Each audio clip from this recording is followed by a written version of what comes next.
In a bustling downtown restaurant, where the clinking of glasses mingled with the soft hum of jazz in the background, a young waiter stood quietly by the kitchen door, his eyes scanning the room. He was dressed neatly in his crisp white shirt and black apron, his posture straight, and his demeanor calm. His presence seemed to blend into the background, unnoticed by the chattering crowd of diners. It was clear he wasn't just there to serve food, there was something about him that carried a quiet dignity, a story untold. At one corner of the room, a group of well-dressed individuals laughed boisterously, their voices carrying across the restaurant. They were celebrating, perhaps a promotion or a milestone, their confidence radiating with every word they spoke. Among them was one man whose tone held an edge sharper than the others. His voice often turned dismissive, his laughter a little louder, and his eyes occasionally glanced toward the waiter. "Hey you!" he called out, snapping his fingers. The room didn't quiet, but a few heads turned slightly toward the sound. The waiter approached without hesitation, his steps measured, his expression unchanged. "Bring us another bottle of your best wine," the man said, his tone almost dripping with condescension. "And make it quick." The waiter simply nodded, his face unreadable. He disappeared into the kitchen without a word, returning moments later with the requested bottle. As he opened it with practiced ease, the man's smirk widened. "You've got that down, don't you?" "Must have had a lot of practice," he said, his words laced with something unkind. The others at the table chuckled, though a few looked away uncomfortably. The waiter's hands didn't falter as he poured the wine, but there was a fleeting look in his eyes just for a second that suggested the words had landed. Yet he said nothing. He finished the task and stepped back, vanishing once more into the flow of the restaurant. The night went on, and the group's jabs became more pointed, louder, seemingly fueled by their drinks. To them, he was just another server, someone they wouldn't remember once they walked out the door. Yet, throughout the night, the waiter carried himself with an air of calm resilience, as though he had nothing to prove to anyone. But what the group didn't know, what they couldn't have guessed, was that the man they were mocking wasn't just anyone. Beneath the apron, behind the quiet demeanor, there was a story they had yet to uncover. The real twist wasn't far off, and when it came, it would leave everyone in the restaurant, including the group, utterly speechless. They thought they knew him, but they didn't. They assumed his place in the world, but they couldn't have been more wrong. What happened next would not only reveal the truth about the waiter but also leave an unforgettable mark on everyone who witnessed it. The restaurant began to quiet down as the evening wore on, with most of the tables clearing out. The once lively chatter faded to a murmur, and only a few patrons lingered over their desserts or final drinks. The group in the corner, however, showed no signs of slowing. They laughed, joked, and occasionally tossed out another sharp comment in the waiter's direction. "Think he even understands half the words we're saying?"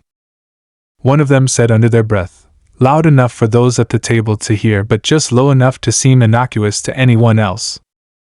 The man who had been leading the teasing leaned back in his chair, a self-satisfied grin spreading across his face. "Don't know.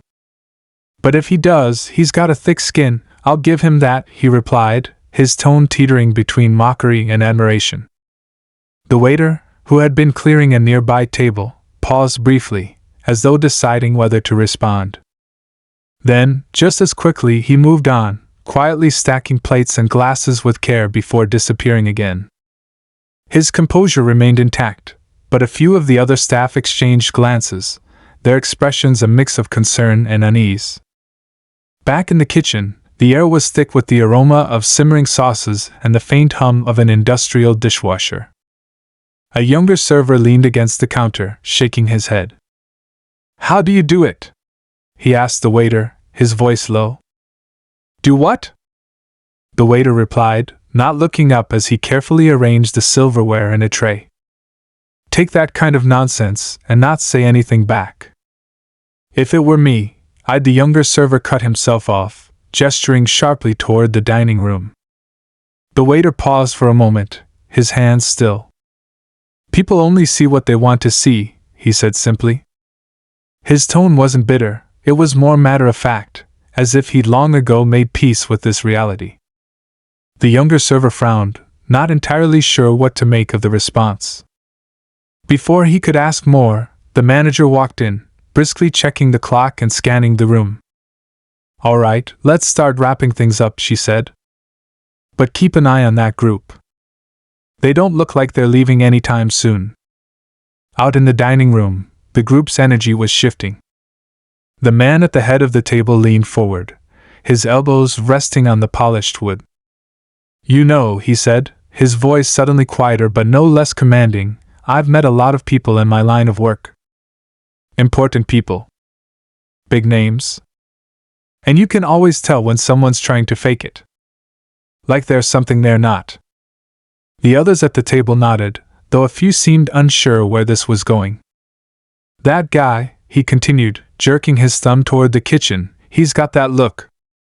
Like he's pretending to be better than this job. You see it?" One of the women at the table frowned slightly. "Maybe he's just trying to do his job," she said hesitantly. "Maybe," the man replied, but his smirk suggested he wasn't convinced. In the kitchen, the waiter overheard fragments of the conversation as he carried out another tray of glasses. His expression remained calm, but there was something in his eyes, a flicker of something deeper, a mix of patience, and something that could have been pity. As the night wore on, the group continued their banter, oblivious to the shifting atmosphere in the restaurant. The other diners had left, and only a few staff remained, quietly tidying up and preparing for the close. The waiter moved through it all with the same quiet grace, seemingly unbothered by the weight of the words being thrown his way. Finally, as the clock neared midnight, the man at the head of the table stood up, tossing his napkin onto the table with a flourish. "All right, let's settle up," he said, pulling out his wallet. The waiter approached with their bill, placing it gently on the table. The man glanced at it, then back up at the waiter. "You know," he said, his tone lighter now, almost playful, "for someone so quiet, you've got a lot of eyes on you tonight. What's your secret?" The waiter tilted his head slightly, a faint smile tugging at the corner of his lips. "No secret," he replied evenly. "Just doing my job." The man chuckled, shaking his head as he pulled out his card. "Well, you're a tough one, I'll give you that. Maybe one day you'll get out of this place, huh?" The waiter said nothing, simply nodding as he turned to process the payment. But as he walked back toward the register, the group began to gather their things, their voices rising once more in laughter and good-natured ribbing. What none of them noticed, however, was the quiet conversation happening near the bar. One of the other servers was whispering to a regular, a sharp-dressed man who had been sitting quietly all evening, observing the scene with an unreadable expression. "I'm telling you," the server said in a hushed voice, "he doesn't talk about it much, but there's something about him. Something big." The regular nodded slowly, his gaze following the waiter as he moved through the room. "I thought I recognized him," he said, his voice low. The server frowned. "Recognize him? From where?" The man didn't answer immediately, his expression thoughtful. "Let's just say he's not who they think he is," he replied finally. As the group prepared to leave, their laughter filling the now quiet restaurant, the waiter stood by the door, holding it open for them. His eyes met the regulars for the briefest moment, a silent exchange passing between them. The group walked out into the cool night air, their voices echoing down the empty street. Inside, the waiter turned back to the quiet dining room, the weight of the night finally settling over him. Whatever was about to happen, it was only just beginning. The restaurant doors closed softly, leaving behind a stillness that seemed almost unnatural after the noise and energy of the evening. The waiter stood by the counter for a moment, his hands resting on its edge as if grounding himself. One of the younger servers approached, hesitating before speaking. "You okay?" the server asked, his voice cautious. The waiter nodded, offering a small, reassuring smile. "I've had worse nights," he said simply, his tone measured, almost thoughtful. But there was something in his posture, a tension just beneath the surface, that suggested the night wasn't over, not for him, at least. As the staff finished cleaning and stacking chairs, the regular at the bar remained in his seat, swirling the last of his drink in the glass. He seemed in no hurry to leave, his gaze fixed on the waiter as if piecing together a puzzle. Finally, when the others had moved toward the kitchen, he called out softly. "You've got patience," the man said, his voice carrying a hint of admiration. The waiter turned, his expression neutral. "Patience is part of the job," he replied. "Maybe," the man said, leaning forward slightly. "But not like that. Not with them." He gestured vaguely toward the door, where the group had exited just minutes before. "I've seen men crack for a lot less." The waiter didn't respond immediately. He walked toward the bar, setting a hand on the counter as he stood across from the man. "People act differently when they think they have the upper hand," he said after a moment. "It's not personal." The man studied him carefully, his eyes narrowing slightly. "You sure about that?" he asked. "Because the way I see it, they weren't just mocking a waiter. They were mocking you." The room seemed quieter now, the faint hum of the kitchen the only sound in the background. The waiter held the man's gaze, something unspoken passing between them. "They don't know me," the waiter said finally, his voice steady but carrying a weight that made the words linger. The man nodded slowly, as if considering the response. "Maybe not. But I do," he said, his tone softer now, almost tentative. For the first time that evening, the waiter's composure faltered. His brow furrowed slightly, and he leaned forward, lowering his voice. "You don't," he said, though the certainty in his tone seemed less solid now. The man chuckled softly, shaking his head. "You don't remember, do you?" Before the waiter could respond, the kitchen door swung open, and the manager stepped out, her clipboard tucked under one arm. "We're locking up soon," she said, glancing at the regular.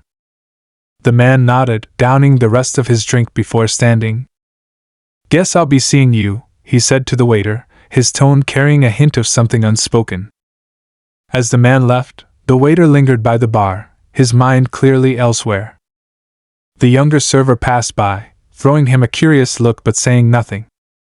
That night, as the restaurant went dark and the staff dispersed, the waiter walked alone down the quiet city streets.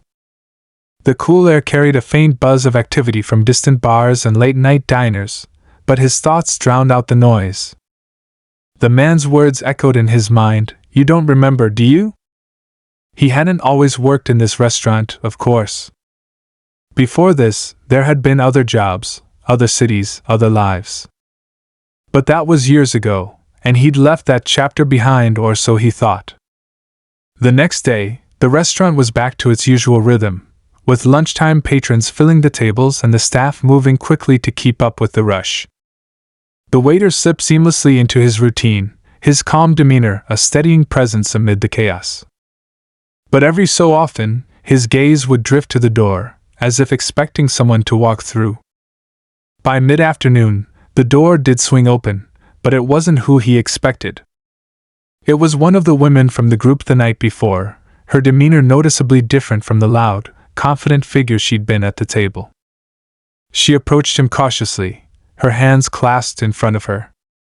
"Hi," she said, her voice quieter than he remembered. "Do you have a minute?" The waiter hesitated before nodding, leading her to a quieter corner of the room. She looked uncomfortable, her gaze darting around as if searching for the right words. "About last night," she began, her tone uncertain. I wanted to say I'm sorry. I know some of the things that were said weren't fair. Or kind." The waiter studied her for a moment, his expression unreadable. "It's forgotten," he said simply. She shook her head, her frustration evident. "It shouldn't be. Look, I don't know why you're here or what your story is, but..." She trailed off, her words hanging in the air. "But what?" he asked, his voice gentle but firm. She hesitated, then met his gaze. "But you're not just a waiter," she said, her words carrying a note of certainty. The waiter said nothing, his silence drawing her words to a halt. Finally, she sighed, her shoulders slumping slightly. "I just wanted to apologize," she said again before turning to leave. As the door closed behind her, the waiter stood still, her words echoing in his mind. The tension that had lingered since the previous night seemed to tighten, pulling the threads of his past closer to the surface. Whatever he thought he had left behind was clearly not done with him yet. The next few days passed uneventfully, at least on the surface. The restaurant hummed with its usual rhythm of busy lunches and long dinner shifts. The waiter moved through the motions of his job with practiced ease, but his mind wasn't entirely in it. He found himself scanning the faces of customers more often, his thoughts drifting to the words of the man at the bar and the woman's unexpected apology. Late one evening, as the crowd thinned out, he noticed someone familiar walking in. It wasn't the man from the bar or the woman who had apologized, it was one of the louder men from the group that night. He walked in alone, his body language hesitant as he glanced around the restaurant. Spotting the waiter, he raised a hand in an awkward wave and approached. "Hey," the man said, his tone softer than it had been during his drunken taunts. "Do you have a second?" The waiter nodded, folding the towel he'd been holding and setting it aside. "What can I do for you?" The man hesitated, looking at the ground as if struggling to find the right words. "Look, I don't usually do this kind of thing," he started, rubbing the back of his neck. "But I've been thinking about that night. About what we said. And I don't know, it's been eating at me." The waiter's expression remained calm, though his eyes narrowed slightly. "Why is that?" The man sighed, his shoulders slumping. "Because it wasn't fair. We didn't know anything about you. We just assumed. I don't even know what we assumed." He looked up, his gaze earnest. "It was wrong. And I'm sorry." The waiter studied him for a long moment, his face unreadable. Finally, he nodded. "Apology accepted," he said, his tone even. The man seemed relieved, though there was still a nervous energy about him. "I appreciate that," he said, stepping back slightly. "I don't know why, but something about you. It's like, I keep feeling like I've seen you before." The waiter didn't react, his composure unshaken. "A lot of people come through here," he said. "Maybe you have." The man nodded slowly, as if unsure whether to believe him. After a moment, he gave a small wave and left, leaving the waiter alone with his thoughts. That night, as the waiter walked home, the city seemed quieter than usual. The events of the past week replayed in his mind like pieces of a puzzle, fragments that didn't quite fit together. He couldn't shake the feeling that something was building, something just out of reach. The next day, the regular from the bar returned, taking his usual seat. This time, he seemed more focused, his gaze sharp as he watched the waiter move through the restaurant. When the dinner rush finally slowed, he called the waiter over. "You know," the man said, his tone casual but his eyes serious, "it's not every day you see someone like you working in a place like this." The waiter frowned slightly, unsure how to respond. "Someone like me?" he echoed. The man leaned back, studying him. "Don't play coy," he said. "I did some digging. And I was right, you're not just a waiter." The waiter's jaw tightened, though his expression remained calm. "People think they know things," he said quietly. "That doesn't mean they're right." The man smiled faintly, as if amused by the response. "Maybe," he said, standing and placing a few bills on the counter. "But I think there's more to this story. And something tells me I'm not the only one who's going to find out." As the man left, the waiter stood frozen, his thoughts racing. The calm facade he'd worked so hard to maintain was beginning to crack, and he could feel the weight of his past pressing closer. The climax seemed inevitable now, the tension in the air thick enough to cut. The waiter knew it was only a matter of time before the truth came out, whether he was ready for it or not. What he didn't know was how the others would react or how much of his life would change once the truth was finally revealed. As the waiter locked up the restaurant that night, the air outside felt heavier than usual, a sense of unease settling over him like an unwelcome guest. The streetlights flickered faintly, casting long shadows across the pavement as he began his walk home. His thoughts churned with the man's cryptic words, each one echoing louder in his mind with every step he took. He tried to shake it off, reminding himself that rumors were just that, rumors. But something about the man's demeanor, the way he spoke with quiet certainty, gnawed at him. It wasn't just idle curiosity. It was as though the man had uncovered a piece of the past that the waiter had worked so hard to bury. About halfway home, he felt the distinct sensation of being watched.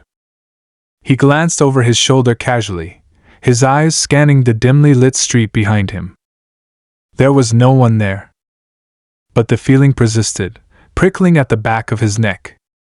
He quickened his pace, the sound of his footsteps echoing in the empty street. When he reached his apartment, he paused at the door, turning one last time to check his surroundings. The street was still empty, eerily silent.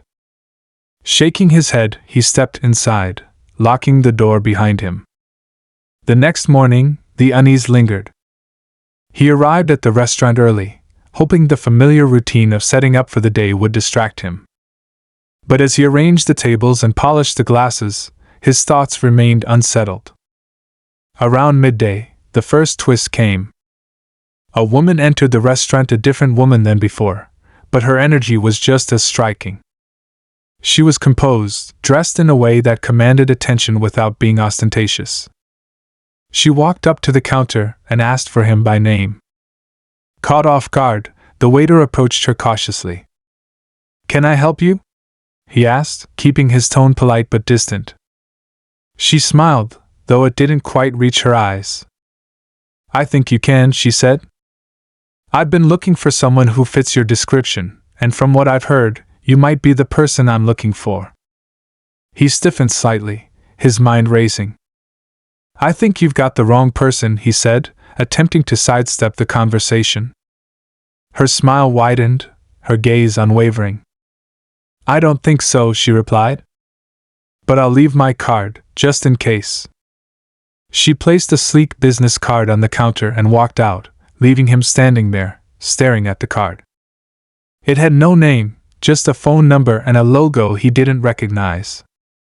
The encounter left him rattled, and for the rest of the day, he couldn't shake the feeling that things were slipping out of his control. That evening, as the dinner crowd filled the restaurant, another unexpected face appeared, the man from the bar, who had been so insistent that the waiter was more than he seemed. This time, he wasn't alone. He had brought two other people with him, both of whom exuded an air of quiet authority. They didn't make a scene, they simply took a table in the corner and watched. The waiter felt their eyes on him all night, every move he made scrutinized. He tried to act normal, but the weight of their presence was suffocating. As the restaurant emptied and the trio lingered, the man finally stood and approached the counter. "You've got a lot of people interested in you these days," he said, his voice low but pointed. "You might want to ask yourself why." Before the waiter could respond, the man slid an envelope across the counter. "You'll want to read this," he said, then turned and walked out, his companions following close behind. The waiter stood there, staring at the envelope, his heart pounding. He didn't open it until he was alone, the restaurant locked and silent around him. Inside was a single sheet of paper with a few typed words. "You can't run forever." His blood ran cold. This wasn't just idle curiosity anymore. Someone was actively looking for him, and they weren't going to stop until they found what they were looking for. But the second twist came the next morning. As he arrived at work, he found the woman from the previous day waiting for him outside. She looked different now, less composed, almost disheveled. "I don't have much time," she said urgently as he approached. "They're watching me too. But you need to know something, this isn't just about you. It's bigger than that." The waiter froze, his mind racing. "What are you talking about?" he asked, his voice barely above a whisper. She glanced around nervously, her eyes darting to the shadows. "There's a reason they're interested in you," she said. "And if you don't figure it out soon, it won't just be you who pays the price." Before he could ask anything more, she turned and hurried away, disappearing into the crowd. The waiter stood there, the weight of her words settling over him like a storm cloud. Whatever was happening, it was no longer just about his past. The stakes were higher now, and the pieces of the puzzle were becoming more dangerous. The conflict was escalating, and he was at the center of it, whether he wanted to be or not. The waiter felt the weight of everything closing in. The cryptic warnings, the relentless eyes following him, and the growing sense of urgency from the strangers. It was all too much. He decided he couldn't keep running from the truth, whatever it was. He needed answers. That night, he opened the envelope again and examined it carefully. This time, he noticed something faint pressed into the corner of the paper, a barely visible watermark. It looked like an emblem, one he faintly recognized but couldn't place. The next morning, he called the number on the mysterious woman's card. It rang a few times before she picked up, her voice sharp and cautious. "You're finally ready to talk?" she said, as though she had been expecting his call. They agreed to meet at a park downtown, a place bustling enough to make him feel safer. When he arrived, she was already waiting, her demeanor more composed than the last time they had spoken. She handed him a folder without a word, her expression serious. Inside were photographs, documents, and what looked like newspaper clippings. They were all about him, or at least a version of him he had tried to forget. "Your name isn't just a name," she said quietly, watching his reaction. "It's a legacy." The waiter stared at the folder, his hands trembling. The articles detailed a story he had buried long ago, a family history tied to a powerful figure who had disappeared years earlier under mysterious circumstances. That figure was his father, a man who had been both revered and feared, leaving behind secrets that had never been uncovered. The emblem from the envelope was tied to this legacy, a symbol of a shadowy organization his father had once been part of. "They think you know something," the woman continued. "Something your father left behind." The waiter shook his head, his voice barely audible. "I don't. I left that life behind for a reason." But she wasn't convinced. "Whether you know it or not, you're the key to finding it. And they won't stop until they do." Before he could respond, a sharp sound cut through the air, a car door slamming nearby. Both of them turned instinctively, and the waiter's heart sank. The man from the restaurant was standing across the park, flanked by two others, their expressions cold and unreadable. "We need to go," the woman said, pulling him toward the exit. But it was too late. The men were closing in, their steps measured but deliberate. The waiter's mind raced as they moved. He didn't know what they wanted, but he knew running wasn't going to solve anything. He stopped abruptly, turning to face the approaching men. "If you want answers, talk to me. Stop hiding." The man smirked, his expression almost amused. "Brave of you," he said. "But answers come at a price." The tension was suffocating as they stood there, the crowd around them oblivious to the charged confrontation. Finally, the man reached into his jacket and pulled out a small, weathered notebook. He handed it to the waiter. "Your father's," he said simply. The waiter hesitated before taking it, his fingers brushing over the worn leather cover. He opened it cautiously, scanning the pages. It was filled with notes, diagrams, and what appeared to be coordinates. It was the missing piece everyone had been searching for. "What is this?" he asked, his voice shaky. "It's the reason your father disappeared," the man replied. "And it's the reason you'll have to make a choice." The waiter's chest tightened as he flipped through the pages. The coordinates pointed to a remote location, one that seemed almost impossible to reach. But before he could process it further, the woman grabbed his arm. "We need to leave now." As they hurried away, the waiter couldn't shake the feeling that he was being pulled into something far bigger than himself. He wanted to believe he could just walk away, but deep down, he knew the notebook had changed everything. It was the key to uncovering the truth about his father and about himself.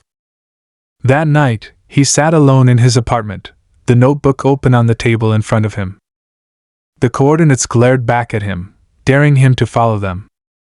He knew the path ahead would be dangerous, but the thought of finally understanding his father's secrets and his own past was too compelling to ignore.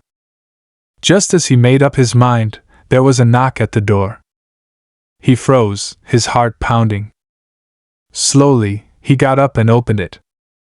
Standing there was someone he never expected to see, another piece of his past he thought he had left behind. "I know what you're planning," the visitor said, stepping inside. "And if you go, you're going to need my help." The waiter stared at them, the weight of the moment sinking in. The story wasn't over, it was just beginning. The waiter stared at the person in front of him, a mixture of shock and relief washing over him. They were someone he never thought he'd see again, someone who had been a part of his life before everything unraveled. Their presence felt both comforting and unnerving, as if the universe had decided to throw yet another twist into his already chaotic world. "I know why you're hesitating," the visitor said, their voice calm but firm. "You're scared of what you'll find if you follow this. But you have to go. If you don't, the questions will haunt you forever." He hesitated, glancing back at the notebook on the table. The coordinates stared back at him, almost daring him to take the next step. He didn't want to admit it, but they were right. Every part of him wanted to leave the past buried, but he couldn't ignore the pull of answers just out of reach. He nodded slowly, his decision made. They left that night, driving toward the location marked in the notebook. The journey was long and tense, filled with quiet conversations and nervous glances. The visitor explained how they had been keeping tabs on him, knowing that one day, his father's secrets would resurface. They had stayed in the shadows, waiting for the moment he would need them. As the landscape changed from city lights to remote wilderness, the weight of the situation settled heavily on the waiter. He felt like he was stepping into a part of his life he had no control over, but he reminded himself why he was doing this: for closure, for understanding, for freedom from the ghosts of his past. When they reached the coordinates, the location was nothing like he had imagined. It wasn't a hidden bunker or a mysterious fortress. It was a small, abandoned cabin surrounded by dense forest. The air was thick with silence, broken only by the sound of their footsteps on the gravel path leading to the door. Inside, the cabin was sparse, with little more than a table, a few chairs, and a dusty bookshelf. But what caught his eye was a locked chest in the corner of the room. It looked old, its surface worn and scratched, as though it had been through decades of use. "This is it," the visitor said, their voice barely above a whisper. The waiter approached the chest cautiously, his hands trembling as he knelt down to examine it. The lock was rusted but intact, and it bore the same emblem as the envelope and the notebook. He pulled the key from his pocket, the one that had been in the envelope, and slid it into the lock. It turned with a soft click, and the chest creaked open. Inside were more documents, photographs, and a small metal box. He sifted through the papers, recognizing his father's handwriting on some of them. There were letters addressed to him, ones his father had written but never sent. Each one was filled with explanations, apologies, and a deep sense of regret for the choices that had been made. The metal box, however, held something far more unexpected. Inside was a small device, sleek and futuristic, with buttons and lights that flickered faintly. Alongside it was a note in his father's handwriting: "This is what they're looking for. Protected at all costs." He stared at the device, his mind racing. What was it? Why was it so important? And why had his father gone to such lengths to hide it? Before he could process it all, the visitor spoke, their tone urgent. "They'll know we're here. We don't have much time." As if on cue, there was a distant sound of tires crunching on gravel. The waiter's heart sank. They had been followed. He quickly gathered the contents of the chest and stuffed them into his bag, leaving the cabin just as the headlights of an approaching car came into view. The next moments were a blur of movement and adrenaline. They ran through the forest, the sound of voices and footsteps growing louder behind them. The waiter clutched the bag tightly, his mind focused on one thing: getting away. They eventually found a narrow path that led to a road, where they flagged down a passing truck. The driver, sensing their urgency, didn't ask questions and drove them to the nearest town. Once they were safe, the reality of the situation began to sink in. The waiter sat in a dimly lit motel room, staring at the device on the table. He knew he couldn't keep running forever. If he wanted to put an end to this, he had to confront the people who were after him and uncover the truth about his father's legacy. The visitor suggested reaching out to an old contact of theirs, someone who had worked with his father and might have answers. Reluctantly, he agreed. They met the contact in a secluded CAF, a cautious but knowledgeable figure who seemed to know more about the situation than they let on. "The device," the contact explained, "is a prototype your father developed. It's not just valuable, it's revolutionary. It has the potential to change everything we know about communication and technology. That's why they want it. And that's why your father hid it." The waiter listened intently, piecing together the fragments of his father's life. He learned about the sacrifices his father had made, the dangers he had faced, and the reasons he had disappeared. For the first time, he began to understand the weight of his father's actions and the responsibility that now rested on his shoulders.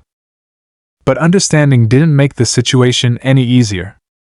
He knew he couldn't keep the device, it was too dangerous.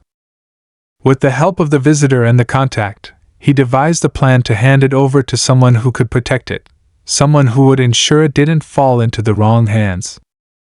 The final handoff was tense, taking place in a crowded train station where they could blend into the crowd. As the waiter watched the device being taken away, he felt a strange mix of relief and loss. It was the end of a chapter he had never asked to be part of, but it was also the beginning of something new, a chance to finally live his life without the shadow of his father's secrets.